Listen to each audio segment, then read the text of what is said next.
আসসালামু আলাইকুম। One shot ব্লগের একদম নতুন ভিডিওতে আপনাকে স্বাগতম। আজকে খুব ইন্টারেস্টিং একটা গাছ, আমাদের সব গাছ ইন্টারেস্টিং হয়, আজকে একটু বেশি ইন্টারেস্টিং একটা গাছ দেখাইতে চাই। সেটা হচ্ছে এই যে আমার পিছনে দেখতে পারতেছেন হচ্ছে কিছু গাছ একদম লম্বা লম্বা দাঁড়ায় আছে, আগামাথা কিচ্ছু নাই, জাস্ট হচ্ছে যে আগামাথা আছে, এই হচ্ছে আগা, এর নিচে হচ্ছে গোড়া। তো একটা মুঠি মুঠি করে হয়ে আছে, যে এটুকু একটা মুঠি, এটা একটা মুঠি, এটা হচ্ছে বাংলা নাম হচ্ছে হোগলা গাছ, হোগলা পাতা। বেসিক্যালি বিভিন্ন অকেশনে আমাদের গরুর কোরবানি দেওয়ার জন্য বা হচ্ছে বিভিন্ন অকেশনে আমরা যে চাটাই ব্যবহার করি, এটা হচ্ছে বেসিক্যালি সেই চাটাই গাছ।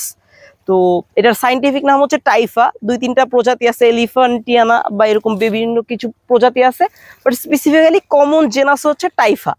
তো এই প্ল্যান্টটা বেসিক্যালি আপনার নদী যেখানে হয়, যেমন আসে আমার পাশে পুরো একটা নদী দেখতে পাচ্ছেন, এটা হচ্ছে ভোলা জেলার একটা নদী, এটার নাম হচ্ছে মায়া নদী।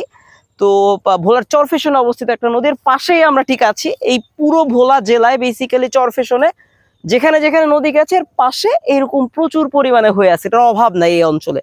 এইটা আপনার সুন্দরবনের দিকেও হয়, ম্যানগ্রোভ ফরেস্ট বা একটা এলাকা যে জলাভূমির মধ্যে ছিল সেটার একটা প্রমাণ হচ্ছে, আপনি ইন্ডিকেটর হিসেবে ব্যবহার করতে পারেন এই প্ল্যান্টটা। এই প্ল্যান্টটার বেসিক্যালি এখন একটু শীতের শুরুতে এই জন্য একটা জিনিস দেখানো পসিবল হচ্ছে না, বাট এই প্ল্যান্টের উপরে একটা ফুল বের হয়। এই গাছের যে ফুলটা হয় পুরো পুষ্পমঞ্জুরি, সেখান থেকে যে পরাগরেণুটা হয়, পরাগরেণু দিয়ে এক ধরনের, এটাকে শুকানোর পর এক ধরনের পায়েস তৈরি করা হয়। সো এই পায়েসটা এই এলাকায়, এটাকে লোকালি হচ্ছে বরিশাল ভোলার দিকে এটাকে ওগল বলে বেসিক্যালি। এইটা খুবই জনপ্রিয় একটা খাবার, এটা দিয়ে খুব সুন্দর মিষ্টি দিয়ে একটা পায়েস তৈরি করে খাওয়ানো হয়, এবং এইটা বাজারে কিনতে পাওয়া যায়, কেজি দরে কিনতে পাওয়া যায়। সো আমরা যদি পাই সেক্ষেত্রে আপনাদেরকে অবশ্যই দেখানোর চেষ্টা করব, বা আপনাদের কোনো এলাকায় যদি এরকম ওগল বা হচ্ছে এর পায়েস তৈরি করা হয় তাহলে অবশ্যই আমাদেরকে জানাবেন। আর গাছটা এইটা হচ্ছে যে আপনার এই গাছটাকে কেটে একদম গোড়া থেকে কেটে শুকানো হয়, শুকাইলে এটা ব্রাউন কালার হয়ে যায়। সো ব্রাউন হওয়ার পর এটা দিয়ে চাটাই বনে।